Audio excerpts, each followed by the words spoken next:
ప్రశ్నించే బ్రతుకాయన నా తెలంగాణ తెలంగాణ వీరని చెప్పి తెలంగాణ ఉద్యమాల్లో ప్రజలందరినీ వెలుగొట్టిన మహానీయుడు దాశరథి కృష్ణమాచార్య.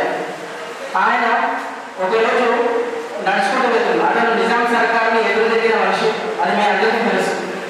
అయితే ఒకరోజు ఏమైందంటే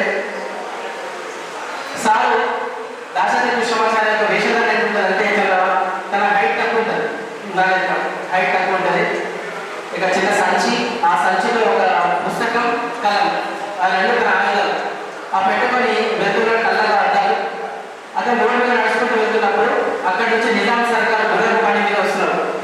గుర్రపు బండి మీద నిజాం సర్కార్ వస్తున్నప్పుడు ఆ గుర్రం నడిపించే పర్సన్ ఎవరైతే ఉన్నాడో ఆ పర్సన్ ఏం చెప్పాడంటే నిజాం సర్కార్ని, సాప్ సాప్ ఓ బుడ్డ జారా, ఓ బుడ్డ అంటే ఆ ముసలాయన వెళ్తున్నాడు, వహీ బుడ్డ ఆప్కే బాగా పేపర్ మీద లేక ఆ ముసలాయన మీ గురించి మిమ్మల్ని ప్రశ్నిస్తూ ఒక న్యూస్ పేపర్లో ఆర్టికల్ రాశాడు, ఆ ముసలాయన అక్కడ వెళ్తున్నాడు చూడండి అని చెప్తే ఆ నిజాం సర్కార్ ఏం చెప్పంటే గాడి ఒక బండి ఆపండి అని చెప్పింది.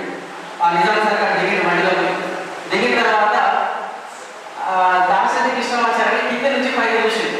ఎందుకంటే అక్కడ హైట్ తక్కువ ఉంది, అక్కడ వేషధారణ వేరే ఉంది. కింద నుంచి పైకి చేసి ఏమనేసి అంటే నవ్వండి గట్టిగా. దాశరథి కృష్ణమాచార్య అలాగే చూస్తున్నారు నిజాం సర్కార్ని. గట్టిగా నవ్వేం చెప్పినట్టే ఏ గిడ్డ ముజగా అక్కడే కానీ అన్నాడు.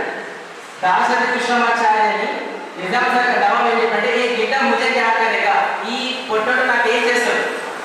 అప్పుడు దాశరథి కృష్ణమాచార్య నుంచి నోట్లో నుంచి వెలువడిన ఒక అద్భుతమైన డైలాగ్ తెలుసా, ఏ గిడ్డ కూర్చునే కదేగా మగర్ ఏ గిడ్డకి కలం తుజే ఖతం కరేగా అంటే ఏ గిడ్డ కూర్చునే కదేగా మగర్ ఏ గిడ్డకి కలం తుజే ఖతం కరేగా. కళానికి ఉన్నంత దమ్ము అంటుంది. అదే కళాన్ని ఈరోజు జర్నలిస్ట్ పట్టుకున్నారు.